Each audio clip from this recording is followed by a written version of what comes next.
రాజధాని అమరావతికి ఇది శుభదినమన్నారు మంత్రి నారాయణ. చంద్రబాబును నమ్మి రాజధాని కోసం రైతులు వేల ఎకరాలిస్తే వైసీపీ ప్రభుత్వం రాజధాని పేరిట మూడు ముక్కలాట ఆడిందని విమర్శించారు.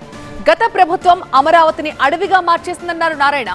ఇప్పుడు ఆ జంగిల్ క్లియరెన్స్ కే 37 కోట్లు ఖర్చవుతోంది అన్నారు. మరో 2 నెలలు అమరావతిపై అధ్యయనం జరుగుతుందన్న నారాయణ కమిటీలు రిపోర్ట్ ఇచ్చిన తర్వాత రాజధాని నిర్మాణానికి సంబంధించి ముందుకు వెళ్తామన్నారు.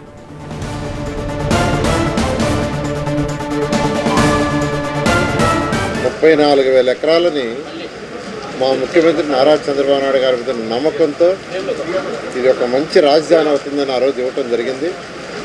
అయితే దానికి తగ్గట్టుగానే ఇక్కడ డిజైన్లు అన్నీ చేయటం, ఒక 41,000 కోట్ల రూపాయలకి టెండర్లు పిలిచి వర్క్స్ టేకప్ చేసాం. అయితే 2019లో ప్రభుత్వం పోవటం వల్ల గత 5 సంవత్సరాల్లో వైసీపీ ప్రభుత్వం 3 ముక్కలాట ఆడింది.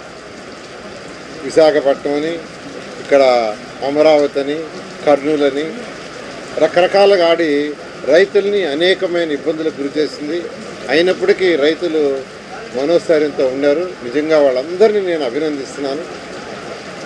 అందుకని ఈ ప్రభుత్వం ఇప్పుడు రాగానే ఇమీడియట్గా దీన్ని టేకప్ చేయమని ముఖ్యమంత్రి గారు చెప్పటం.